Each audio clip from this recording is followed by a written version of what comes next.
Hello, this is Mr. Cooper, and welcome to Bournemouth School's GCSE revision videocast.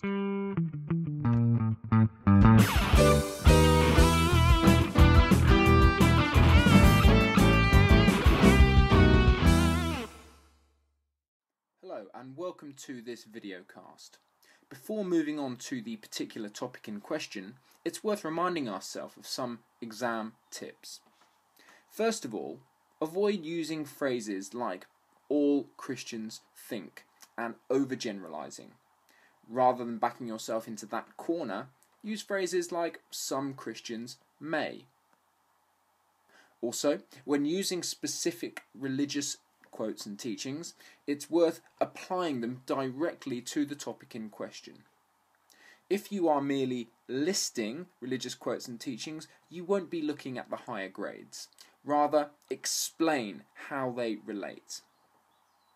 To ensure you are linking them directly to the statement in question, use phrases like "this means that." Finally, a word of caution on the use of quotation marks.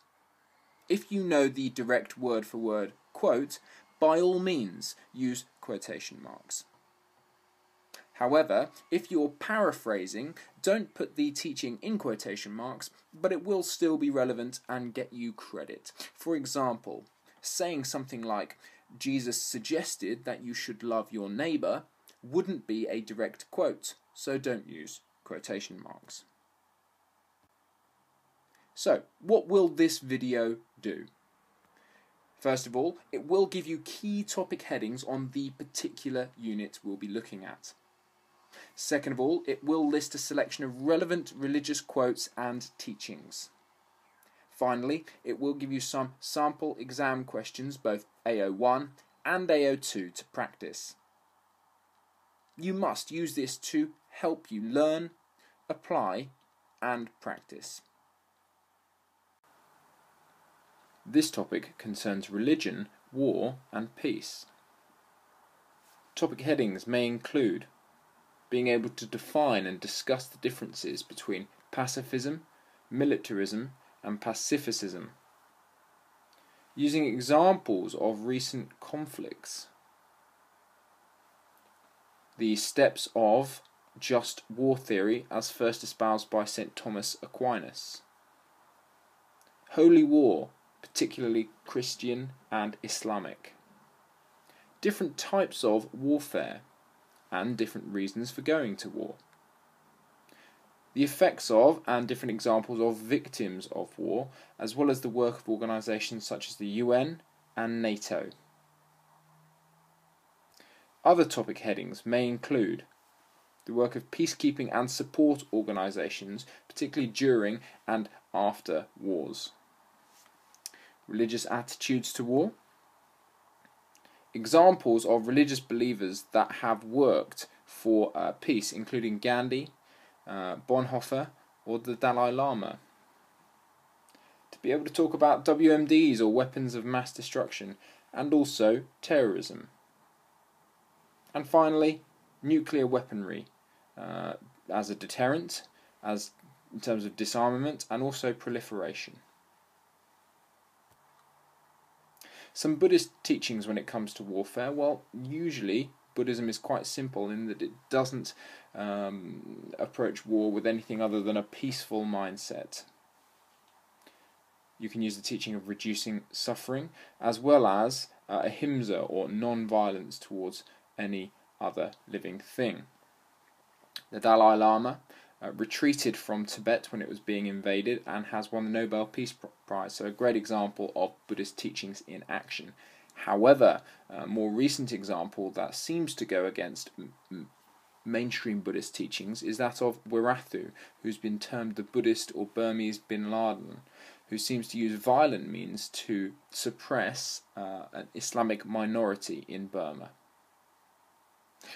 The first of the 5 precepts, "I will avoid taking life," is also relevant in a variety of different topic headings. Most Buddhists think that the foundation as a cause for war exists within one of the 3 poisons: hatred, greed, and ignorance. An approach to any decision on warfare should be made out of right intention, or that of a compassionate, kind and selfless intention. Countries that are almost wholly Buddhist, such as Thailand, do have armies, but mainly for defence only and as a secondary police force. Some Christian teachings then. Christianity varies widely in its approach to warfare. A very famous example of a Christian group that has a pacifistic approach is Quakers. Christian just war theory, again that's Thomas Aquinas. And there are many quotes from Jesus who seem not to endorse any aspect of violence whatsoever in his lifetime. He said, "Those who live by the sword, die by the sword." And he also said, "Blessed are the peacemakers" in his Sermon on the Mount. He talks about, "You've heard it said, an eye for an eye, but I say to you, do not resist evil, or love your enemies, turn the other cheek." These can all be applied to war. On the other side of that, St. Paul baptized a Roman soldier, which seems to support the lack of immorality in certain forms of warfare. Some Christians would see war as a necessary evil or a last resort after all other options have been exhausted. Other religious beliefs and teachings that you may wish to talk about, well, they may include using Gandhi as an example, who was a Hindu and engaged in peaceful action only. Islam is a good example to talk about, and before mentioning certain quotes, it's worth saying that the vast majority of Muslims are peaceful and peace-loving people. There are two types of what's called a jihad in Islam, the main being a personal development, but the lesser jihad is talking about warfare justifiable in the defence of the faith. In the Quran, it does say those who die in the name of Allah will be rewarded with paradise. However, one of the main Islamic greetings is "Peace be upon you." Within Sikhism, there are 5 Ks, or 5 expressions, representations of the Sikh faith, one of which is the kirpan, or wearing a sword. This stems from the work of Guru Tegh Bahadur and Guru Gobind Singh, who took up arms in defence not only of Sikhism, but of the rights of others to express their religious beliefs. And indeed, Guru Tegh Bahadur was martyred for this. Some sample exam questions then. First of all, describe the work of one individual who has worked for peace.